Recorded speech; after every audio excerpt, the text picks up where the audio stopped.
Friends, எல்லாரும் நல்லா இருக்கிறீங்களா? நானும் நல்லா இருக்கிறேன். இன்றைக்கு நான் ஒரு வடை ரெசிபியோடு தான் வந்திருக்கிறேன். இது நான்வெஜ் வடை. இறால் வடை எப்படி செய்கிறதுன்னு தான் உங்களோட பகிர்ந்து கொள்ள போகிறேன். வாங்கோ வீடியோக்குள்ளே போகலாம். அதுக்கு முதல் என்னுடைய சேனலை சப்ஸ்கிரைப் பண்ணலேண்டா சப்ஸ்கிரைப் பண்ணிக்கொள்ளுங்கோ. இந்த இறால் வடை செய்கிறதுக்கு முதல்ல இறாலை வடிவாக க்ளீன் பண்ணி எடுத்துக்கொண்டு வந்திருக்கிறேன்.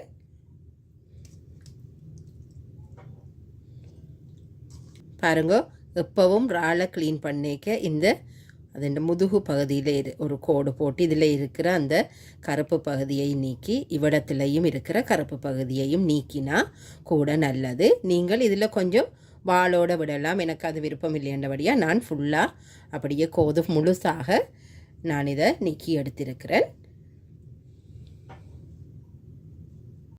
இதுக்கு கொஞ்சம் உப்பு சேர்த்து கொள்ளுவோம். இந்த இறாலுக்கு மட்டும் தேவையான அளவுக்கு உப்பு சேர்த்துக்கொள்ளுவோம். மஞ்சத்தூள் சேர்த்துக்கொள்ளுறேன். கொஞ்சமாக ஒரு 1/4 டீஸ்பூன் அளவுக்கு மஞ்சள் தூள் சேர்த்துக்கொள்ளுறேன். மிளகாய் தூள் கொஞ்சம் சேர்த்துக்கொள்ளுறேன்.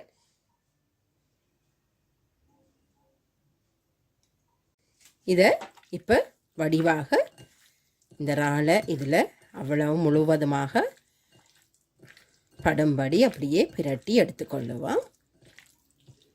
இது கொஞ்சம் நேரம் ஊற விடுவோம். ஒரு 15 நிமிடம் ஊறினாலும் போதுமானது. இதில் 1/2 கப் கடலைப்பருப்பு ஊற விட்டிருக்கிறேன். நாங்கள் பருப்பு வடிக்கு செய்கிற மாதிரியே இதை கொஞ்சத்தை நாங்கள் முழு பருப்பாக எடுத்து வைக்க வேணும்.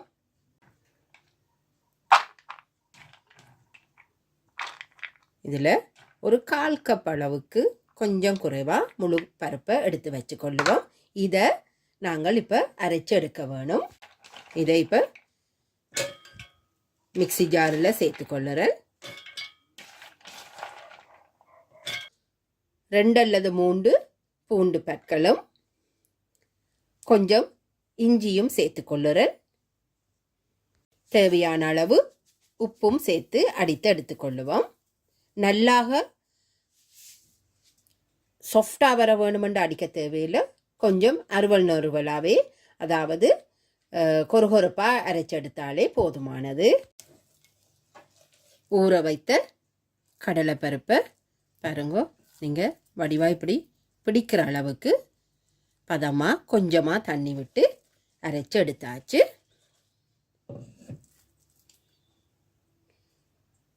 இதோட நாங்கள் எடுத்து வச்சிருந்த பருப்பையும் இதோட சேர்த்துக்கொள்ளுறேன். இப்போ கடலைப்பருப்பு வடைக்கு செய்தது மாதிரியே இதற்கும் நான் வெங்காயம், பச்சை மிளகாய் எல்லாமே தாளித்து தான் போட போகிறேன். இப்போ இதற்கு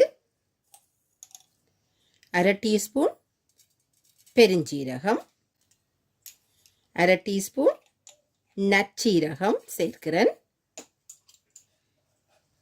மீடியம் சைஸ் வெங்காயம் சின்னதாக கட் பண்ணி அதையும் சேர்த்துக்கொள்ளுறேன்.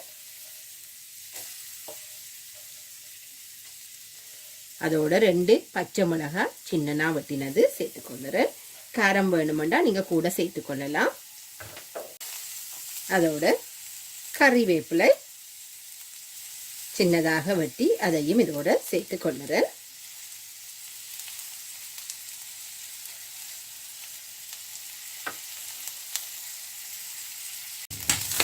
இதை கொஞ்சமாக வதக்கி எடுத்துக்கொள்ளுவோம். இப்போ கொஞ்சமாக உப்பு சேர்த்துக்கொள்ளுறேன். இந்த தாளிப்புக்கு தேவையான அளவு மட்டும்.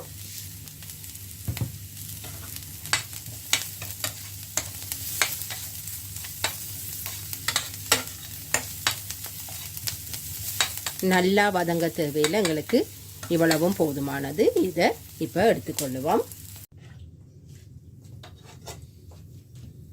இப்போ நாங்கள் செய்த அந்த வெங்காயம், பச்சை மிளகாய் தாளிப்பை இதோடு சேர்த்துக்கொள்ளுறேன்.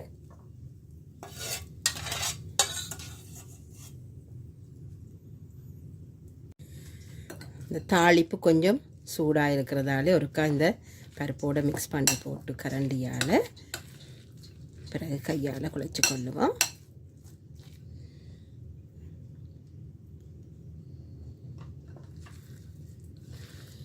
நல்ல வடிவாக மசாலா வடைக்கு நீங்கள் எப்படி குழைப்பீங்களோ அப்படி இதை வடிவாக எல்லாம் சேர்த்து பிசைந்து எடுத்துக்கொள்ளுங்க. உப்புண்ட சுவையையும் ஒருக்கா நீங்கள் பார்த்துக்கொண்டா நல்லது. எல்லாவற்றையும் சேர்த்தா பிறகு ஒருக்கா பாருங்க, தேவையாண்டா சேர்த்துக்கொள்ளுங்க. இப்போ இந்த வடையை நாங்கள் முதல் கொஞ்சம் கொஞ்சமாக பிடித்து வைத்து கொண்டால் நல்லது.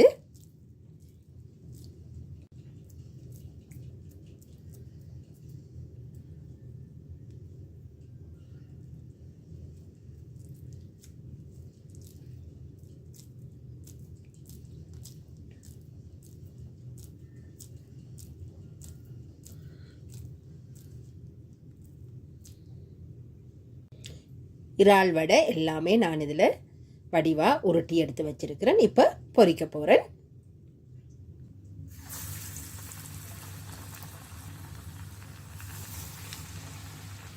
அதிகம் போடாமல் 2-3 மட்டும் போட்டு எடுத்துக்கொள்ளுவோம். மீடியம் ஹீட்டில் வச்சு இதை நீங்கள் பொரிச்சு கொள்ளுங்க. ஏனெண்டா உள்ளுக்கு இருக்கிற இறால் கொஞ்சம் அவிந்து வந்தால் நல்லது. பிறகு அரைவாசி அவிந்து அரைவாசி அவியாமல் வந்துடும். அதுக்காக கொஞ்சம் கூட நேரமே வைத்து எடுத்துக்கொள்ளுங்க.